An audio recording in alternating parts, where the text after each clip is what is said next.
Well, hello there, gang. Welcome to the 30. We welcome you to another week of niceness.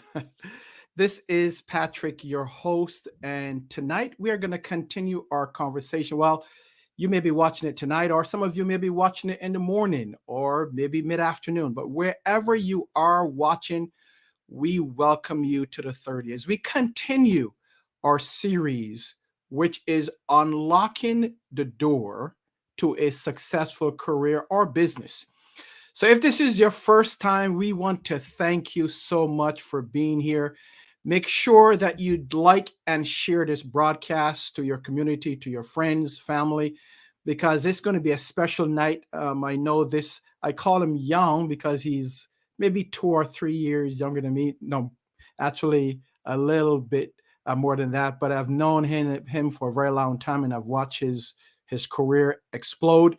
And I wanted to chat with him in terms of what are some of the things, the key that he has that unlocked the door to his overwhelming success. So make sure that you share this with your friends and tell us, do me a huge favor, tell us where you're watching from. Drop it in the chat. Want to know where you are, where in the world are you watching? Are you watching from Buffalo, Grand Island? Are you watching from across the pond? Where are you watching us from? Make sure that you drop that in the chat so that we know how far this broadcast is going out to. So I'll be talking to Eric. He is right now. Well, I'm going to let him tell you when he comes up on the show. In the meantime, stick around. We're going to do this and welcome you to our official show of the 30.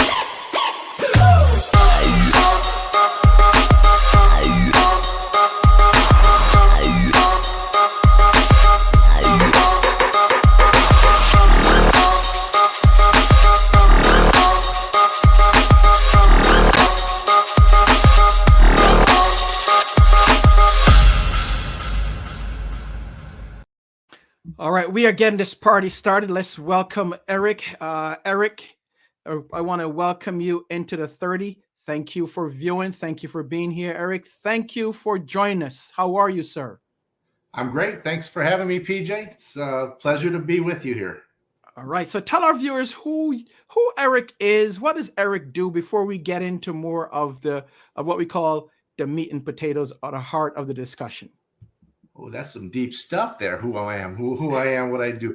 I'll give you my title. That's easiest, but I think it says very little about what I actually do. I'm the vice president and general manager out of Buffalo, New York for Toshiba Business Solutions. We're Toshiba's arm of office equipment and software. And that's my main role with Toshiba really is to do some local initiative, running the local marketplace in Western New York, and then adding help to bigger projects near and far wherever I can. And how long have you been in that role, Eric? I've been with Toshiba 16 years. I think the first 8, I was around their first 8 as a general manager, and then promoted into the vice president, general manager, the second half of that. So it's been a while. I can't believe it's been 16 years. When I say it, it makes me feel like an old dog, you know? Wow, it's been that long, huh? And yeah. I've known you now for a pretty long time. Before that, your career started off like mine in telecom. And you start off in what role then? Well, yeah, back at the Nextel days as an account executive, a salesperson up and down the street, finding new business, digging, ground pounding, and etc. I should say right up front, I still tell people this. I'm very blessed to have you and Ian and some folks back in those days who invested in people who were young and raw and mouthy and everything else, invested in us and poured into us. Some things that I still, in turn, daily give back to the people that are in my care. So I thank you for that. Oh, no problem. I've seen you grown, so that's a fantastic thing. So we're talking, Eric, about unlocking the door to a successful career. And what I've been asking my guests over the last 3 weeks is what is one key or a couple of keys that you thought that has been instrumental in unlocking that door? So when we talk about keys, we know there's a physical key, there's a digital key. And when we talk about success, success is defined more by the person. What is the key or keys for you? I think a big one for me was probably fraught out of a little bit of Simon Sinek. For people who follow him, that really finding the why. Why am I doing this? Why do I come to work? And that helped me determine what I want to do. But really, my why has changed so much from a me statement to an other statement over the years. And the more the focus gets away from me, the better it is for me. As funny as or ironic that is, but that really understanding why I'm doing something, understanding that the successes or the measurements that people typically measure success in, finance, accolades, things you have. For me, those are outcomes of the why. So when I stopped focusing on those things as the reason for doing what I was doing or what I was running after, and start figuring out why I was doing that things I was doing every day, really my path changed significantly. So your key is really moving from self-centered to being, or self-centric to more other-centric. Yeah, absolutely. Even in our work, there's a sign that's over my door that anybody who's worked with me and on our team or still works there now says, our why is up there. That's for me to remember, and everybody. Our purpose of myself and everybody who enters that building is to deliver world-class customer service to our clients and put them first. I had a boss who I no longer work for. He's moved on, and he used to come to town and see that sign and say, "That's ridiculous." You're here to drive numbers, hit your sales goals, make sure profitability is hit, and I would tell you all those things are outcomes of having the real why in front of you every day, and focusing as a leader on those areas of service. I love that there are outcomes, but it takes something to drive it, right? Absolutely. That's the finality of it. But having focus on others, someone once said, in order to get to where you want to go, you first have to help others get to where they want to go. Yeah, I've really found that as the course of my life, and I'm always careful because I don't think I certainly haven't arrived. I believe I'm on a journey that I was put on a long time ago, and I'm proud of where I've come to, and I'm thankful. But I'm also careful to say, the road to success is littered with failures, right? And it's paved with determination on top of that. So I'm still learning today how to apply, these things to the people that are in my care, to help them grow, to help them learn, and which in turn, creates exponential growth for me, personally and professionally. So I constantly have to remember that focus and that sign over the door. I can't get up every morning and say I need to make more money and feel motivated. That doesn't work for me. There's only so much money, so much things you can have. I can get up every day to say I'm going to serve other people, my customers, my teammates, those are in my care. And that gives me a passion and energy to apply to what really is a very difficult job. Leadership is at a premium now more than ever. It's criticized more highly than ever. Nobody leaves jobs. People leave bosses. There's all the memes out there, and right. People are frustrated, and they're looking for leadership. So, these are things that are important for, at least for me, that I take every day to try to remember, humble myself, and get out and work hard for the right reasons. Why do you think, if we look at leadership, why do you think it's such a vacuum of great and effective leaders? I think it's a burnout job, and I think when you pour into anything a lot, you have to replenish that energy from somewhere.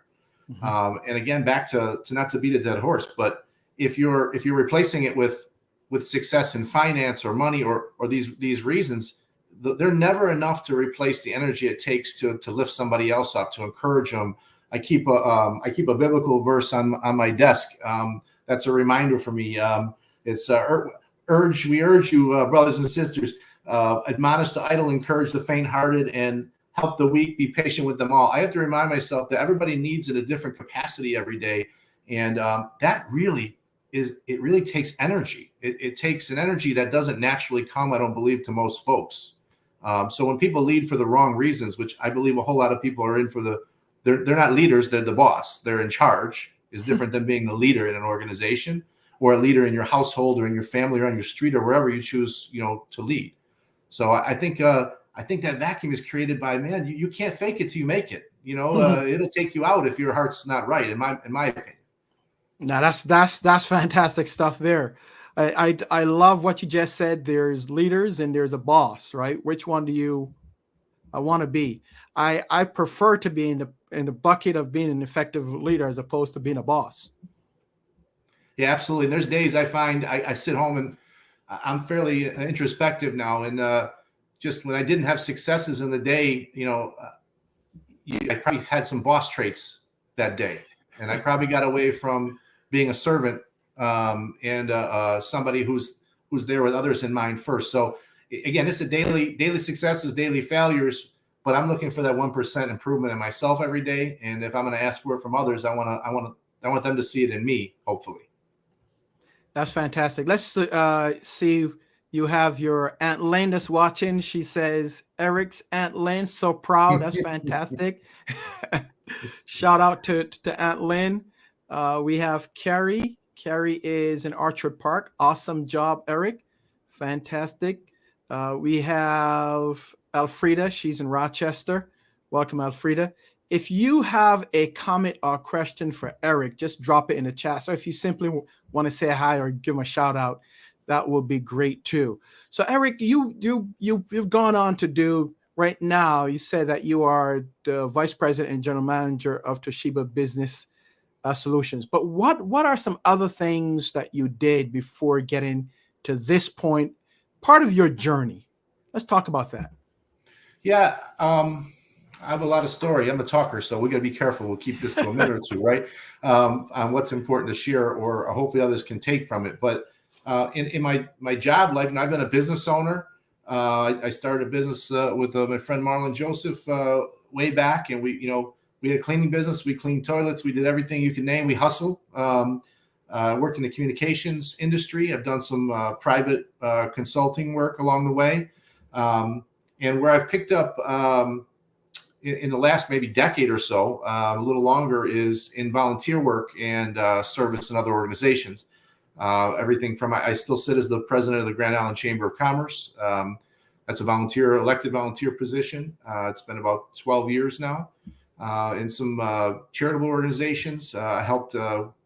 We founded an organization called GISBA, the Grand Island School Business Alliance, which brings the schools and the business community together to create opportunities for kids that they may normally not have, and also to encourage kids who are maybe not going on a college track, that they can go into trades or the military or whatever they do, start their own business, that they be encouraged, that they have a purpose in their life and people there to support them no matter where they go. So I try to spend my time, and I think it's worth mentioning, it's important to me. 10 years ago, I had a late stage cancer, and faced maybe not being here anymore. And that was a massive catalyst for change in my life at that point, which really just accelerated a lot of these ideas that I have into action at that point. So I'm gonna, whenever the good Lord takes me home, I'm gonna be tired, because I run and I'm determined to run hard to that goal, and for His approval. And, and to His glory, frankly. Those are things that change for me. And those are important. I don't mind sharing those in a world that isn't, doesn't all have the same beliefs, because they hold true. I love on everybody. It doesn't matter who you are. And if there's a way to serve, I'm going to find it. Awesome. And you've always, even before this, and I think we've known each other now or almost 15, 18 years. Mm-hmm. If or more than that, and you've always had that passion for people from even back then. And you mentioned Marlon. Do I know Marlon? I think you introduced me. Is Marlon the young man from the islands as well? Yes, he's originally from Antigua. He's down in Florida now. I've actually seen him in years. We've lost touch a bit, but he was just, we gravitated towards each other. Yeah. Awesome. Eric, stick around. When I come back, we want to talk about what's next for you. And then I want you to tell our viewers some of the things, not just the key, but some of the things that has helped you even more, and what can they do, right, as a level of success to reach their success point. So 30 seconds, and we'll be right back.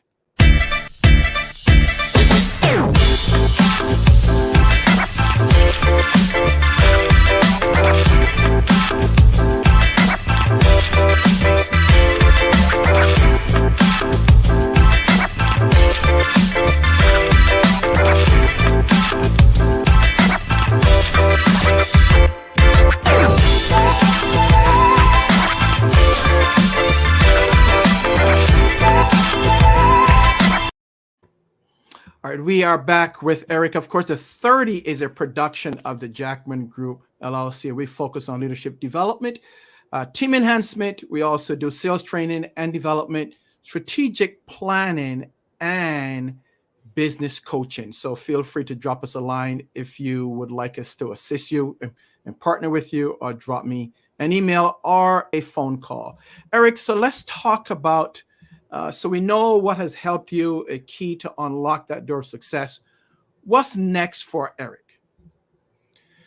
I think about that every morning. I probably drive my bosses crazy. I'm not necessarily, I'm driven, but I'm not looking to be the CEO of the company I'm in now. I'm looking to find the way that I can plug in and serve best. But I think for me is to make sure my kids are teenage. So I'm family first, God, family, everything else after that.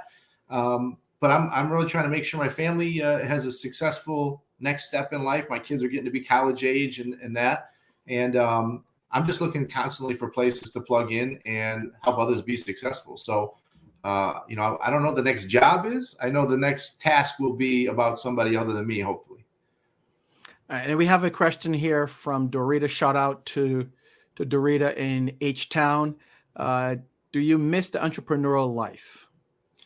Yeah, I do. And in the aspect of kind of the passion for chasing something new. I'm that ADHD kind of guy. Like, I like to have a new challenge. I like for you to tell me I can't and then find a way I can. I love to be on the cutting edge. In the wireless business, that was the best. I still miss that. It was something new. I don't miss the responsibility of other people solely falling on my shoulders for their paychecks. It's nice to have this rich uncle I call a corporation I work for. So yeah, it's a mixed bag. It's playing with house money a little bit. I always treat the house money like my own. I think that's why my bosses, my leaders like me. But at the same point, I don't miss. I floated some ideas to my wife as the president of a chamber. I kind of get my fix by helping others start new ventures and write business plans and give them suggestions. I floated a couple towards my wife. It's a hard no right now, putting another mortgage on the house or something. So maybe we'll do some entrepreneurial stuff in retirement. Who knows? So the boss says no. The boss says no, and you know what? Happy wife, happy life, man. I get no arguments from that boss. Zero. Oh, that's fantastic, Eric. Yes. I married up way too far to mess around with that. I'll tell you, I'm blessed in that aspect. I don't keep my coverage, Patrick, as you know. By a lot. Right. There you go. There you go. Now, we also know that you are, every time I see you during football season, you and your wife are doing something, going somewhere. You're a huge Buffalo Bills fan. Now, I'm not going to hold that against you, but you're a huge Buffalo Bills fan. When did you become such a big fan? I'm just a sports guy. I think growing up young in a neighborhood, especially in a single family, predominantly, poor neighborhood, we played. People say, "Hey, you played golf your whole life for hockey?" I said, "No, we're poor. We played sports with one ball that we probably took from someone we shouldn't have." So football, basketball, baseball back then, those were the ways I grew up. Like we played those, and those were all my friends were sports friends. So to this day, I'm just if I had a dream job that wasn't the shortstop for the Yankees, it'd probably be in sports. If I started all over again, do something in that light. But I just love it. I'm addicted to the game. So I'm a home guy. You know that too. I'm a homer. I'm sorry. I'm a Buffalo guy. So just go down the road, my corporate headquarters in Rochester. I love those folks, but they know it's Buffalo or bust. I don't hear, I'm a hometown kid. Rochester, no. Syracuse, no. I love you, but anybody but Buffalo's out. You are a huge fan because you travel all over when the Bills are playing. So yes, you are a homer. Eric, what would you say to a young Eric, let's say a 20-year-old Eric? What would you tell him now? There's a lot, but I think if I had to think about some things that would have saved me a lot of heartache and maybe put me ahead a little further in life sooner and maybe a little happier, I would say to be comfortable in my own skin, to be comfortable with who I am and why I'm here, and to search that out a little bit, and to focus a lot less on myself and more on others much earlier, and it just seize the day. I've always had high energy. I'm always busy, but really I have a focus now that like I need to get things done. I don't know if I'll be here tomorrow. I'm not going to say what you have to say, Eric, to people when it's important. Tell them you love them. When you're not happy, have the discussion. Be honest above all things. Be kind, caring, and humble. Those things are not young people traits. The world teaches you different. So I would sit myself down and say, just tap the brakes a bit, kid. And focus a little bit less on what you're doing for yourself and what you can do for others. Awesome. You're such a servant, Eric. Fantastic. What would you say to someone that is starting out, whether let's say sales, right? They're just starting their sales career. You've gone through that, and now you're close there in terms of at the pinnacle of your career. What would you tell a new sales professional, a new sales rep that's just starting out? This is easy because I do this every day. So the message really changed a little bit. We're now more than ever in sales. I think we have people coming into who are non-traditional, whether it be from personality, discs, the old disc survey. We're looking at how everyone's wired. But I think more than ever, I'm telling people coming in, your work ethic's important. That isn't a message that I don't think is as prevalent as it used to be. But you have to find out if this is for you or not. I've kind of had to learn when to push and when not to push on people. And I think people coming in the sales game, they have to work hard. It's an ever-changing, evolving. The internet, is the great salesperson now. Everybody thinks they can find the cheapest and the best. With my team, I try to instill in them every day. Why you're here is your attitude, not your aptitude. Your aptitude will grow with opportunity. Your attitude is something that was why I have you on my team. I can't pour into people that I don't believe in their attitude, that their spirit isn't right, that their heart isn't for it, that their work ethic isn't right. I'm not one who suffers fools well naturally. I fight that in my wiring. I want people I like bright people who work hard and are smart, but people coming in, you're here, at least on my team, for a reason. And that's because you're special and you bring something special to the table. And if you bring that out, people will see that on the other side of the desk from you. If not, they'll see you as, why not just shop the internet? Why do I need this person? Who likes a salesperson? No one who was looking for a salesperson. It's not a natural thing. So I think being different, being consultants, service to the client are really important things. Anything else, it's really quickly rooted out, and people don't, who wants to be sold anything? I want to be helped. I don't want to be sold or told. Fantastic. That's great words of wisdom, Eric. Eric, as we look to wrap up our conversation here, outside of the sales advice that you've given, what last words can you give our viewers and listeners? And then we'll move into our rapid fire. Yeah, I think above all, I think you have to be in this world with the intent of having a positive outcome every day. I get sad by people who are of high success. I live in the neighborhood with some of them who are not happy. I know poor folks who are not happy, and I know poor folks who are ecstatic. I know rich folks who are miserable. So I think it's really important in this life to know every morning, to have a purpose and to have a goal and to be positive. And if you can't, search out somebody in your life who can help you get there. Excellent words of advice. Now, you have something, you showed it to me. This goes back, way back. Oh, and yes. I have not seen it in my years. That this is unique, folks. And Eric is probably the only one that has this. And Eric and I worked at Nextel Partners years ago. So those that worked at Nextel or Nextel Partners, you will understand. So explain what this is, Eric. This was when we had our phones. By the way, this is one of the few areas I defy my wife. She said, throw that junk out. I got some old Nextel collectibles I still keep. I keep it up in my office here. But this is just a little phone chair, a little lawn chair for your phone. This is before phones were cool. We invented this back in the day. We were the cool people in the phone industry when it wasn't, Exactly. So we had all these little chats. Yeah, this is a little phone. It's a little phone lawn chair. I keep it up here with my other cherished items. That is fantastic. Yes, and if you're a Nextel alum and you see this, no, you can't have it. I have one and one only. Wow. I had that's the first and only one that I saw like that. I got some stuff. I'll show you sometime. I got all kinds of junk, all the marketing junk. Remember Mandy Pantano and I had everything they made. I kept. Wow, you're bringing back some great memories now, Eric. I love those days, man. I really did. I love that time. So those little things help me lean back to it now and again. There we go.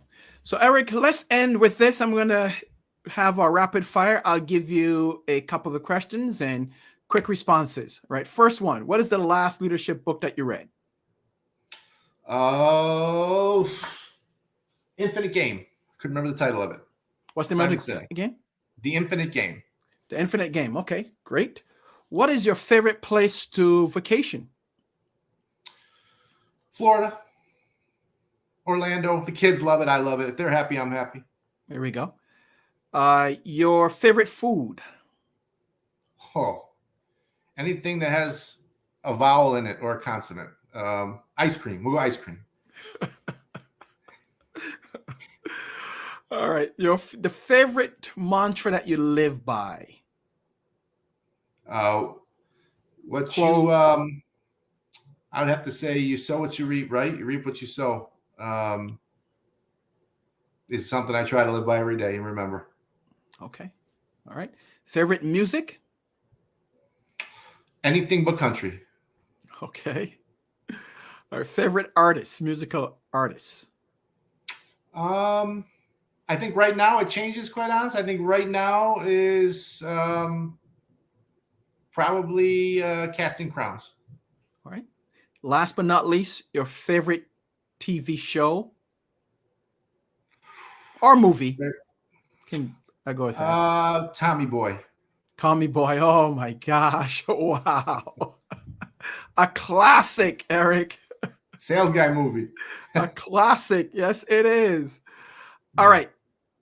One more. Your favorite of all time Buffalo Bills football player? Jim Kelly. Okay. All right. Hall of Fame QB? Yeah, no doubt. Eric, I want to thank you so very much. This is great. You've been a great guest, and you've given us some pearls, some words of wisdom.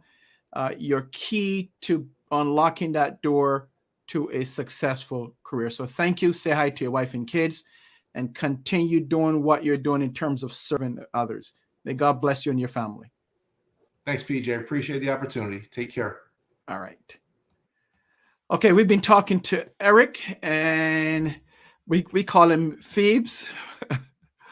But I've known Eric for a very long time, as I said, and it's great to see his success and what he's doing, and not only from a job perspective, but also in the community, because I know the community is very close to his heart. So I want to thank him for that. I want to thank you for being here. Thank you for just showing up each and every Thursday, if you're watching us live or showing up and watching us in replay. So thank you so very much. Join us next week, where we'll have another great guest as we continue our series Unlocking the Door to a Successful Career or Business. Take care, be safe, and may God bless you. We'll see you later on.